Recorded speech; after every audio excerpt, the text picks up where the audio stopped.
Steve Jobs a dit, ce sont les gens qui sont assez fous pour croire qu'ils peuvent changer le monde et qui finissent par le changer.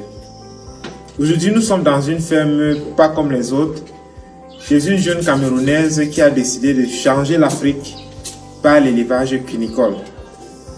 Sa vision est de devenir leader dans l'élevage cunicole en Afrique. Et je suis venu la voir parce qu'elle est assez folle pour croire qu'elle peut le devenir. Et je suis sûr que par sa folie, elle finira par l'être.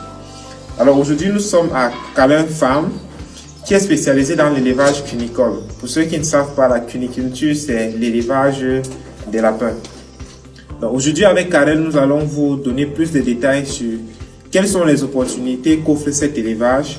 Elle nous dira comment est-ce qu'elle se retrouve dans ce type d'élevage. Elle nous parlera de quelques conseils techniques qui vont vous aider de réussir votre élevage, que ce soit dans le début ou encore dans l'amélioration si vous vous êtes déjà lancé dans l'élevage cunicole.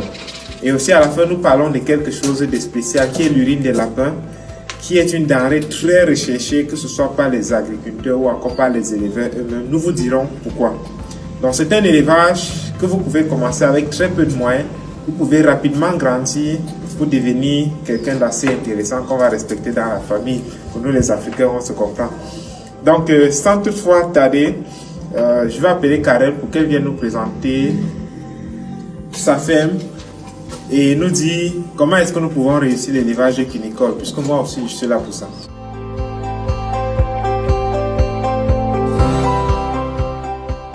Alors Karel, déjà merci de nous avoir reçus chez toi. C'est un plaisir. Ça fait plusieurs week-ends qu'on essaye d'arriver ici, mais comme on dit, il y a une bière fameuse, une bière très célèbre au Cameroun, on dit la Farituta. Donc maintenant, moi je te connais bien, mais j'aimerais que tu te présentes pour ceux qui nous regardent et qui aimeraient bien savoir qui est cette jeune demoiselle qui veut changer l'Afrique à partir de la cuniculture. Ok, merci encore d'être venu dans ma modeste ferme. Moi c'est Lignan-Gongan Karel, je suis ingénieur agronome en production animale et consultante également en production animale. Aussi jeune entrepreneur en cuniculture. Donc, si on veut dire pour compléter cela, je suis cunicultrice en fait. Donc, quand je dis consultation, ça veut dire que en ce qui concerne la production animale, je fais des formations, je fais aussi le montage de business plan, suivi, accompagnement de tous ceux qui veulent se lancer en élevage, parce qu'il est très important quand on veut se lancer en élevage d'aller vers les professionnels afin de pouvoir réussir. Absolument. Donc comme pour résumer, on précise que tu es déjà ingénieur en production animale. Oui. Donc pour tout ce qui est question animale, c'est ta chose. Là-bas, moi je porte ton sac. Maintenant, tu as décidé de te spécialiser dans l'élevage des lapins. Exact. Pourquoi l'élevage des lapins et pas d'autres élevages? Bon, l'élevage des lapins, déjà parce que depuis petite, ça a toujours été une passion, vu que mon papa avait une petite unité de lapins qu'on produisait juste pour la consommation. Donc, étant allé à l'école pour me spécialiser en production animale, et lorsque je suis sortie, bien après, cette petite, on va dire quoi, cette petite étincelle dans ma tête, toujours d'être passionnée par le lapin. Comme je dis, les lapins, c'est d'abord un élément mignon reconnu par tout le monde. Oui, et puis vous aimez bien ce qui est mignon, tout ça. Ce qui me pousse même à vouloir produire, à me lancer dans la cuniculture, c'est parce que c'est une spéculation au Cameroun qui n'est pas encore développée. Je dirais même pas développée du tout. Et beaucoup de personnes ignorent les avantages, les multiples avantages, je dirais même, qu'apporte cet élevage pour ce qui est de la productivité, pour ce qui est des avantages, ça ne nécessite pas beaucoup de fonds pour se lancer. Vous pouvez commencer petit, contrairement à d'autres spéculations où il faut forcément un bâtiment et autres. Voilà. Alors qu'avec l'élevage de lapin, tu peux décider même derrière ta maison, comme ici, si tu as un espace, tu prends un petit clapier là, tu achètes un lapin. Et tellement la reproduction est rapide. Au point où tu peux commencer, je vous assure, avec 2 lapines. Vous vous retrouvez en fin d'année avec, si vous ne vendez pas, avec plus de 140 lapins. Oui. Là, je dis si vous ne m'aurez pas, mais comme au fur et à mesure que ça on augmente le cheptel et on vend. Oui. Et il faut aussi préciser que la viande de lapin, c'est une viande blanche. Très Donc, et c'est une viande qui n'a pas de tabou par rapport à une religion. Parce que le porc, on va dire que les musulmans ne mangent pas. Le bœuf, on va dire que c'est une viande rouge, les gens ne mangent pas. Pourtant, le lapin, de l'enfant qu'on a sevré jusqu'au vieillard, tout le monde peut manger le lapin. Donc, et c'est une viande très succulente. Exact. Je dirais même hyper succulente. Jusqu'à ce qu'on n'en trouve pas beaucoup. Et j'aimerais dire que beaucoup de grandes surfaces même, au Cameroun et en Afrique en général, ont besoin de lapin. Mais ils ne trouvent pas des gens qui peuvent les fournir le lapin en quantité et de façon régulière. Donc j'ose croire que Karel, avec son cheptel qui est en pleine croissance, va pouvoir le faire. Oui, j'ajouterais que la demande est énorme. Moi seul, je n'arrive même pas déjà à satisfaire ce qui est là pour le moment. J'ai suivi le matin, tu jonglais les commandes. Voilà. Donc pour ceux qui ont peur de se lancer à cause de la demande, c'est vrai que avant de se lancer, comme on dit, il faut chercher son marché déjà. C'est très important. Mais rassurez-vous, il y a la demande. Il y a la demande, c'est juste qu'il faut aller vers l'information aussi. Exactement. Voilà. Maintenant, en ce qui concerne les lapins, il y a un problème parce que moi aussi j'ai essayé ça il y a de cela quelques années, mais j'ai fait face à un problème de consanguinité parce que contrairement aux autres animaux où on peut les croiser entre eux, avec les lapins c'est pas trop le cas. Comment est-ce que tu règles ça? Bon, je précise d'abord pour ceux qui regardent que la consanguinité, c'est un peu comme chez les humains. Donc, croiser deux frères, les frères et sœurs entre eux. Voilà. Les lapins ne supportent pas ça. Non. Parce que ça a des répercussions sur la portée qui suit. Pour avoir les lapins, la lapine va peut-être un lapin, ou bien même si elle met après, meurt tous. Voilà. Mais c'est très simple de gérer ce problème-là parce que si vous avez par exemple, comme ici, la maternité, vous avez vos lapines, vous pouvez simplement identifier chaque lapin. Avec un nom ou un chiffre, ça dépend de vous. Ça dépend de chacun. Tu identifies juste tes lapines. Lorsqu'il y a des mises bas, tu peux décider soit de mélanger et d'identifier aussi le père, le papa. Exact, parce que c'est là que la mère va faire l'enfant. Identifier le papa et savoir, donc avoir ce qu'on appelle une fiche, un registre où tu sais que si tu as croisé X avec Y le mâle, voilà les enfants. Donc tu sais que ces enfants-là ne peuvent pas se croiser, avec X, Y entre avec Y. Et vous pouvez décider d'avoir des loges où vous mettez simplement les enfants de X et Y. Sachant ça veut dire que même le parent aussi ne peut pas croiser l'enfant. Non. Ok. C'est l'apéro par exemple, le géniteur il est là, sauf que je ne peux pas le croiser. Je suis obligée de chercher un autre géniteur ailleurs pour les croiser. Et comme le siège ratio c'est quoi, un lapin pour 8 femelles, donc c'est facile. C'est pas obligé d'avoir autant de femelles et autant de mâles. La polygamie est autorisée. La polygamie est autorisée. Mais on ne croise pas les enfants, le papa ne croise pas ses enfants. Et les enfants ne croisent pas les mères non plus. Non. Ok, d'accord. Il y a aussi un autre problème, le problème de mortalité. Comment tu résous ça ici? Oui, c'est vrai que c'est un problème assez pertinent chez beaucoup de jeunes éleveurs. Je dirais même la mortalité de l'apéro. Parce qu'on a les grosses portées, mais à la fin, on reste avec pas grand-chose. Oui, l'un des gros problèmes, c'est avant la mortalité, avant le sevrage, ou pendant, ou dans le nid. Dans le nid, ça veut simplement dire quand elle vient juste de mettre bas et qu'elle est encore en train d'allaiter. Donc, il y a des petits paramètres ou des petits, je veux dire pas des petits gestes à suivre pour permettre que l'apéro puisse arriver pendant le sevrage. Déjà, quand vous apprêtez la boîte à nid, il faut que la boîte à nid soit propre. Parce qu'il peut arriver que si elle n'est pas propre, la lapine ne mette pas bas à l'intérieur. Une fois qu'elle a enlevé ses poils pour mettre bas, quand elle a mis bas, on ne touche pas les lapins avec les mains. Parce que les lapines sont très capricieuses et dès qu'elle va sentir notre odeur, elle va abandonner les lapins. Oui, ça c'est aussi, on ne touche pas les lapins. Rassurez-vous, comme d'autres disent souvent, ma lapine, je ne vois pas ma lapine nourrir ses lapins. Non, on ne peut pas voir la lapine nourrir les lapins. Elle le fait habituellement, soit dans la nuit. D'accord. Voilà. Une autre chose. Ça veut dire s'il faut toucher, comment on touche pas avec les mains? On fait comment? Donc, avec le gant. Avec un gant. Et pas besoin de toucher. Lorsqu'elle met bas, vous pouvez juste aller à l'intérieur, vous coupez les poils avec un gant. Un gant, vous pouvez prendre un gant et vous frotter juste sur ses poils pour qu'elle ait l'odeur. Oui. D'accord. et vous introduisez la main à l'intérieur pour enlever tout ce qui est déchets, le placenta et autres. Pour ne pas salir le nid, parce que c'est toutes ces choses-là qui peuvent aussi salir le nid. Si le nid est sale, elle va arrêter de nourrir ses lapins.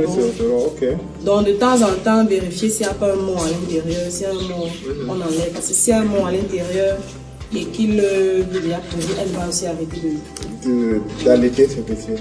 Hormis cela, ce que beaucoup d'éleveurs oublient, c'est que une lapine qui vient de mettre bas, c'est comme une femme. On a besoin de beaucoup de manger. On a besoin d'avoir la disponibilité en eau parce qu'une lapine qui vient de mettre bas, elle boit beaucoup de fois plus. Ça peut aller jusqu'à 2 litres par jour. Donc il faut qu'il y ait de l'eau disponible constamment parce que c'est l'eau qui permet de produire le lait et aussi l'aliment disponible. Si vous réussissez à gérer tous ces paramètres-là, je crois que il y a de fortes chances que vous ne vous retrouvez pas avec... Bon, généralement, quel est le pourcentage acceptable en termes de taux de mortalité? Jusqu'au sevrage. Jusqu'au sevrage. Si je prends une portée de 8, 5. Ok. On va avoir 5. 5 qui sont survivants, au poste de sevrage. Oui. Ok, d'accord. En bois, en fer galvanisé, on retrouve plusieurs types sur le marché. Oui. Donc celui-ci, il est fait en bois. Là, nous avons les loges reproductrices. Ici, j'ai adopté un système d'abreuvement automatique. Ça permet de conserver l'eau fraîche. Ça permet aussi d'éviter de salir l'eau constamment parce que quand vous déposez les boîtes là à l'intérieur, chaque fois elles sont en train de boire et le lapin ne boit pas quand l'eau est sale. Donc c'est un avantage, c'est un très gros avantage. Ça limite aussi le travail de chaque fois être en train de venir mettre l'eau. Exact. Voilà. Donc ce système automatique très adapté et pas cher comme certaines personnes croient. C'est un très beau système à adopter. Donc le système que j'ai là, on appelle ça le système semi-intensif. Donc à but commercial. Donc là, on a les loges reproductrices qui respectent une certaine superficie. Oui. Le mangeoir, vous pouvez avoir différents types de mangeoires. Et là, j'ai juste adopté le recyclage des boîtes de conserve. Des boîtes de lait et tout ça. Oui, oui. Comme ici. Ok. Et là, je vois Blanche, Mado, Mika et Brenda. Bon, comme je disais au préalable, justement, c'est pour identifier mes femelles. Parce que l'élevage, c'est un truc qui doit être organisé. Oui. On doit être organisé pour pouvoir obtenir de bons résultats. Donc là, j'ai mis des noms. C'est vrai que je pouvais mettre X ou Y, mais bon, j'ai préféré mettre les noms des membres, des différents membres de ma famille et des autres membres que j'affectionne pour facilement aussi me retrouver. Quoi. Oui. Donc on a les loges pour reproductrices et les loges pour engraissement, comme ceci. Les loges pour engraissement sont un peu plus grands, oui. Chez les reproductrices et reproducteurs, ils doivent être chacun dans sa loge. Donc, il ne faut pas mélanger deux mâles, sinon il y aura de la bagarre.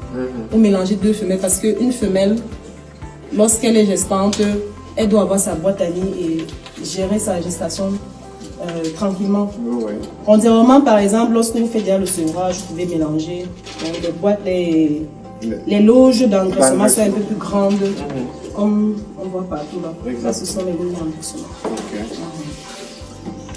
Donc, je tiens à préciser que Karel a des formations en cuniculture en ligne sur secocha.com. Donc, si vous avez besoin de mieux savoir en ce qui concerne les différentes alimentations en fonction des différentes phases, parce que là, il nous a présenté les clapiers d'engraissement. Maintenant, il y a des proportions. Combien de lapins est-ce qu'on met par mètre carré? Quelle est la superficie qu'il faut pour une lapine et tout ça. Bref, si vous avez envie de savoir tout en ce qui concerne l'élevage des lapins, surtout si vous n'avez pas de moyens, et même si vous avez des moyens, rendez-vous sur secocha.com. Donc à la fin de la vidéo, nous allons laisser le lien d'inscription pour accéder aux formations que Karel a mis en ligne. Parce qu'elle a dit que son objectif, c'est de vulgariser l'élevage des lapins. Donc, et pour ce faire, il faut qu'on soit dans cette optique de partage de connaissances là. Donc, elle a mis ses formations sur Secocha auxquelles vous pouvez avoir accès à des prix vraiment abordables. Donc, tant qu'on y est, il y a un lapin qui est en train de faire pipi, on devait, Et aussi, on devait parler de ça directement après. j'ajouterais même aussi qu'après la formation de chez Kucha, il y a des possibilités de faire la formation pratique. Oui, en présentiel En aussi. présentiel. Donc, pour cela aussi, également, je suis disponible. D'accord. Après avoir fait la théorie, pour facilement passer à la pratique. À la pratique. Et il faut dire que quand tu as des formations en présentiel, n'hésite pas, tu nous contactes et puis on va utiliser notre plateforme pour communiquer parce que il y a beaucoup de gens même qui ont besoin de se former ensemble mais ils ne savent pas comment est-ce qu'ils commencent et même avec qui ils peuvent avancer dans cet élevage. Donc, parlons donc des urines de la Ah, comment on voyait la pile Qu'est-ce que tu en fais? Parce qu'il paraît que c'est très important. Oui, c'est une des richesses qu'offre l'élevage des lapins. Parce que tout est utilisable sur le lapin, j'ai encore à préciser. Dans les urines de lapin, bon, je les collectionne.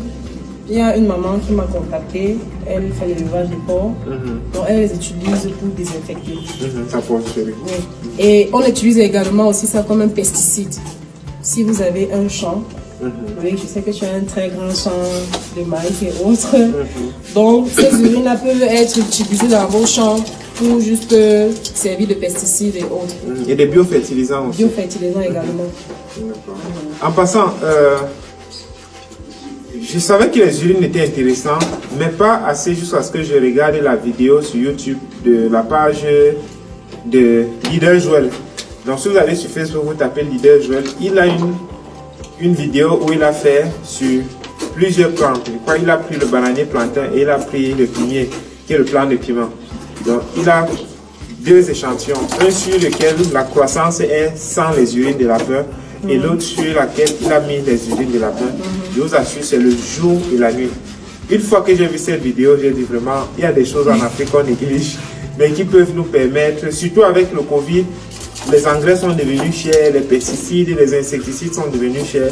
Je crois qu'on doit apprendre à nous-mêmes utiliser les moyens que nous avons sur le continent.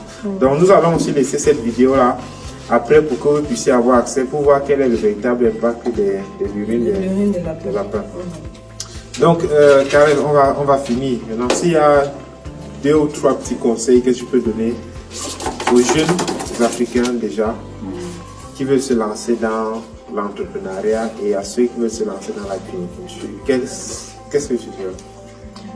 Pour moi, s'il faut se lancer déjà dans l'entrepreneuriat, c'est, je veux dire, quand tu as dit au départ, d'être fou, d'avoir un objectif et d'être déterminé, figé, peu importe les obstacles que vous puissiez avoir en cours de route et autres.